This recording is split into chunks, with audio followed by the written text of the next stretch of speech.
Watershed Media Centre, and this is the launch event for the Arrivals project, which has been going since 2009. It's a heritage lottery funded project that Cemvo was commissioned to do, and it's consisting of 21 10-minute films about different individuals from all over the world who have come to the Southwest in their lifetime between 5 and 45 years ago and have settled in the Southwest and brought something to the area.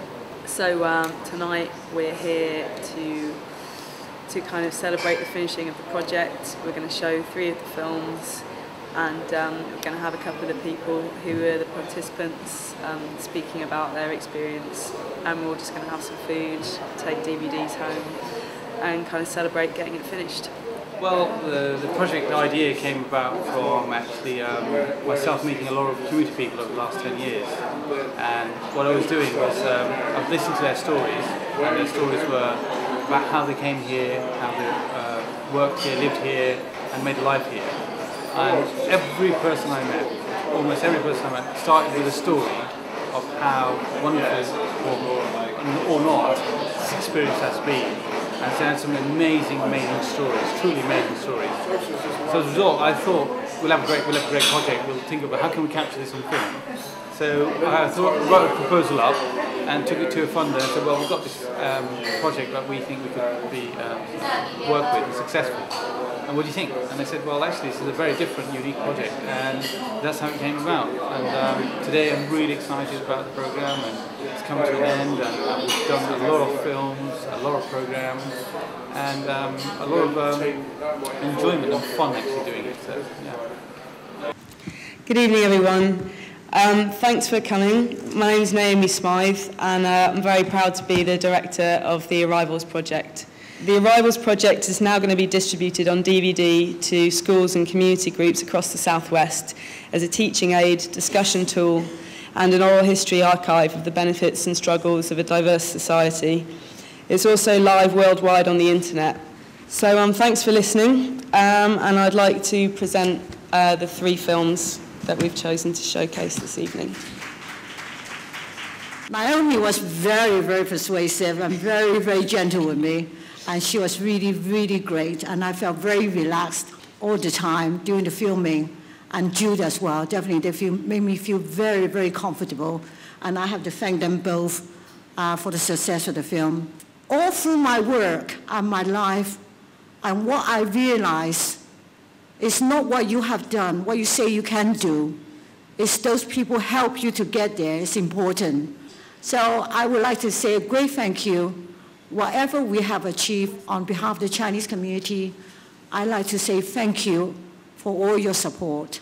That's all I want to say. Thank you.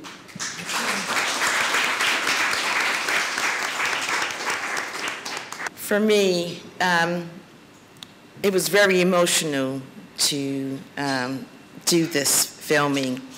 And I started with Kirsty. I met Kirsty at an event. It was the Understanding Slavery Initiative, because I worked on the Abolition 200 project for Bristol, which I was very proud to do. I remember when they first asked me about this project, and I thought, oh great, because I grew up doing the civil rights movement, and I thought, I've done things in those days, but it never got recognized.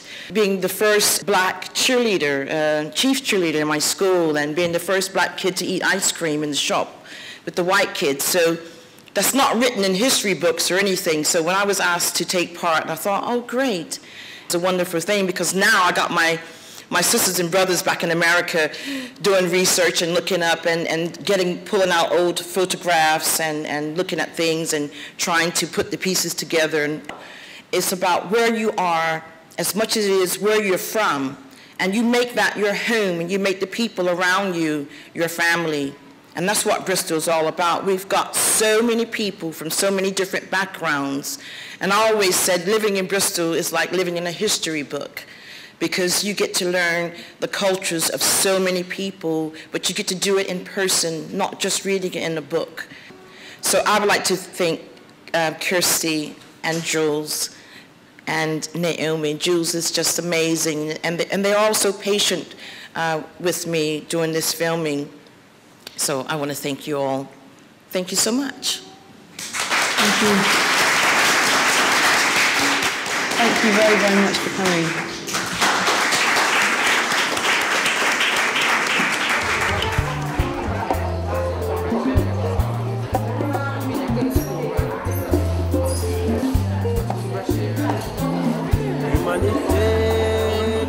I do have to say, at first I was nervous. I was just a little bit embarrassed, but as soon as it started, I got really engaged. I got as if I was watching someone else's film. I think that's because I think that the film was done really, really well. Like, you know, the flow goes really well, and so it was nice. It was nice to be a part of, and it was great to watch other people's films as well. It just documented my life in 10 minutes, which was quite nice to see. It was nice to bring everything together. To, you know, those photos that were used in the movie. You know, I dug them out. I hadn't, you know, they're in my photo album, and it was just nice to bring them out and to bring it out for all my family to see and remember again. You know, my parents were asking me, where did you get those pictures from? And so it was nice. It was nice to go back down memory lane, and I think I said it in the movie as well. I didn't realise that I'd had such a bond with you know, my country. I wanted to live here, and after doing all that research and also, you know, because at the time when we were doing the research, the whole revolution was happening at the time, so it created a bond, which was good. Just amazing stories, actually. In fact, I know Remy, and I didn't know that he was going to be a part of this programme, and I feel like I know a completely different side to him now, which I wouldn't have, you know, I don't think I would have ever found out before. And all of a sudden there's kind of like a link between us all, which is quite nice. So it's good. Humanité, langue ambaye. Humanité, langue ambaye. Humanité, langue ambaye. Humanité, langue ambaye.